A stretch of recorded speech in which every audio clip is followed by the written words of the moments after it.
এই সিদ্ধান্তক আমি আদৰণি জনাম। ভাল পাইছোঁ, অন্ততঃ আন্তৰিকভাৱে ভাল পাইছোঁ আমি অন্তৰৰ পৰা যে অন্ততঃ আমি যি কষ্ট ভোগ কৰি আছোঁ তেওঁলোকে সমান্তৰাল একেই কষ্ট ভোগ কৰি আছে। গতিকে তেওঁলোকে এই বিষয়টো সমাধান কৰিব বুলি আমি ইতিমধ্যে গম পাইছোঁ। গতিকে এই ক্ষেত্ৰত আমি নথৈ আনন্দিত।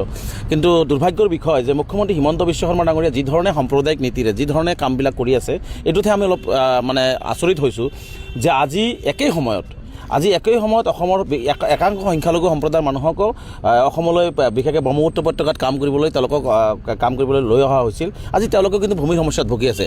তেওঁলোকক আজি অন্ততঃ মুখ্যমন্ত্ৰী ডাঙৰীয়া সাম্প্ৰদায়িক নীতি নকৰি যিসকলে আচলতে প্ৰকৃত ভূমিহীন, যিসকলে আজিলৈকে মাটিৰ পট্টা পোৱা নাই, যিসকলে একে সময়তে চাহ জনগোষ্ঠী ভাইসকলক আক্ৰমণ কৰিছিল, একে সময়তে পূৰ্ববংগীয় কিছু মানুহক খেতি বাতি কৰিবৰ কাৰণে ব্ৰহ্মপুত্ৰ উপত্যকালৈ লৈ আহিছিল, সেইখিনি মানুহৰো কিন্তু আজি সিদ্ধান্ত গ্ৰহণ কৰিব লাগিছিল। দুৰ্ভাগ্যবশতঃ আচলতে এই সিদ্ধান্ত নোলোৱাটোৰ এটাই কাৰণ হৈছে যে এইসকল ধৰ্মীয় সংখ্যালঘু আৰু এইসকল মুছলমান, বিশেষকৈ এইসকল মুছলমান। আজি যদি চাহ জনগোষ্ঠী ভাইসকলকো দিছে, আজি জোলাসকলক কিন্তু সেই চাহ জনগোষ্ঠীৰ এটা অংশ, গতিকে তেওঁলোকক কিন্তু আজি দিয়া হোৱা নাই। কেৱল মাত্ৰ এইকাৰণে দিয়া হোৱা নাই তেওঁলোকে মুছলমান, তেওঁলোকে ধৰ্ম মুছলমান, তাৰ কাৰণে তেওঁলোকক দিয়া হোৱা নাই। এটা সম্পূৰ্ণ সাম্প্ৰদায়িক নীতিৰে দিয়া হৈছে। আৰু আমি জন্মলগ্নৰে পৰা আমি বাৰে বাৰে মুখ্যমন্ত্ৰীক দাবী কৰি আছিলোঁ, অসম চৰকাৰ বিভিন্ন সময়ত চৰকাৰক দাবী কৰিছিলোঁ যে চৰ অঞ্চলৰ মানুহৰ মাটিৰ পট্টা দিব লাগে। যে মুখ্যমন্ত্ৰী ডাঙৰীয়াই কিয় চৰ অঞ্চলৰ মানুহখিনি মাটিৰ পট্টাৰ কাজে আজি সিদ্ধান্ত গ্ৰহণ নকৰিলে? আজি বিভিন্ন ঠাইত উচ্ছেদ হৈছে। আমি বাৰে বাৰে কৈছোঁ যে এই উচ্ছেদটো যদি বিভিন্ন মানুহ যে চৰকাৰী ভূমিত বসবাস কৰি আছে, আজি এই মানুহখিনিৰ যদি এটা পাৰ্মানেণ্ট চলুশ্যন লাগে, এই মানুহখিনিক যদি কৰিব লাগে, তেনেহ'লে এওঁলোকক ভূমিৰ পট্টা দিব লাগে, এওঁলোকক ভূমি প্ৰদান কৰিব লাগে আৰু চৰ অঞ্চলৰ মানুহৰ পট্টা ব্যৱস্থা কৰিব লাগে। এইখিনি কৰিলে মই ভাবোঁ যে এই ফৰেষ্টত বসবাস কৰা চৰকাৰী ভূমি বসবাস সম্পূৰ্ণভাৱে একেবাৰে স্থায়ীভাৱে বন্ধ হৈ যাব।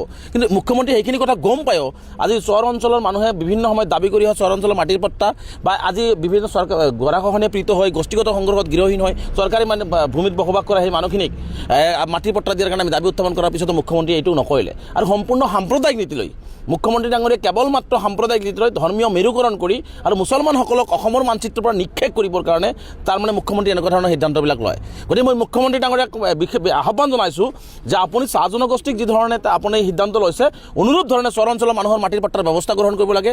আৰু বিভিন্ন সময়ত উচ্ছেদিত হৈছে যিসকল পৰিয়াল উচ্ছেদিত হৈছে, যিসকলৰ ভূমি নাই তেওঁলোকক ভূমিৰ ব্যৱস্থা কৰিলে তেওঁলোকক ভূমিৰ মাটিৰ পট্টাৰ ব্যৱস্থা কৰিব লাগে আৰু এই সমস্যাটোৰ এটা চিৰস্থায়ী সমাধান কৰিব লাগে। গতিকে আমি স্পষ্টকৈ দাবী উত্থাপন কৰিছোঁ যে সংখ্যালঘু সমাজৰো যি দীৰ্ঘদিনীয়া ভূমিৰ সমস্যা, এইটো এটা চিৰস্থায়ী সমাধান হ'ব লাগে। আৰু মুখ্যমন্ত্ৰীৰ চকীত বহি মুখ্যমন্ত্ৰীৰ চকীখনক ধৰ্মৰ দৃষ্টিৰে নাচাই, আপুনি যিধৰণে ধৰ্মৰ দৃষ্টিৰে চাই অসমখনক বিভাজন কৰি ধৰ্মীয় মেৰুকৰণ কৰি ৰাজনীতি কৰিব বিচাৰিছে, এইটো চিৰস্থায়ী ৰাজনীতি হ'ব নোৱাৰে। এইটো এটা পৰিপক্ক ৰাজনৈতিক নেতাৰ গুণ হ'ব নোৱাৰে বা গণতান্ত্ৰিক দেশখনত এজন মুখ্যমন্ত্ৰীৰ নীতি হ'ব নোৱাৰে।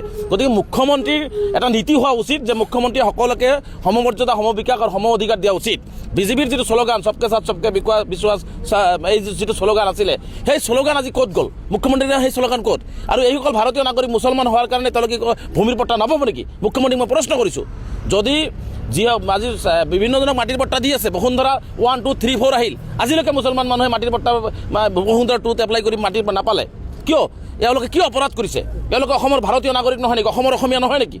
মুখ্যমন্ত্ৰীয়ে এইসকল তেনেহ'লে কৈ দিয়ক যে এইসকল ভাৰতীয় নাগৰিক নহয়, মুখ্যমন্ত্ৰীয়ে এইসকল অসমীয়া নহয়, তেওঁ স্পষ্ট কৰক যে যিহেতু এইসকল অসমীয়া, এইসকল ভাৰতীয় নাগৰিক, এইসকল অসমৰ বাসিন্দা, গতিকে এইসকল মানুহৰ ভূমিৰ পট্টা হ'ব লাগিব। গতিকে মুখ্যমন্ত্ৰীয়ে নিদিলেও নিদিয়াৰ যিটো ব্যৱস্থা কৰিছে, ইয়াৰ বিৰুদ্ধে তীব্ৰ প্ৰতিবাদ হ'ব। আমাৰ কথা হৈছে চৰ অঞ্চলৰ মানুহৰ মাটিৰ পট্টা লাগিব, বিভিন্ন সময়ত উচ্ছেদিত মানুহখিনি গৃহহীন হোৱা মানুহখিনিৰ মাটিৰ পট্টা লাগিব, গোষ্ঠীগত সংঘৰ্ষত গৃহহীন হোৱা মানুহখিনিৰ মাটিৰ পট্টা লাগিব। আৰু ইয়াত ধৰ্মীয় মেৰুকৰণ কৰিলে ইয়াৰ পৰিণাম অসমতো মুখ্যমন্ত্ৰী ভুগিব লাগিব।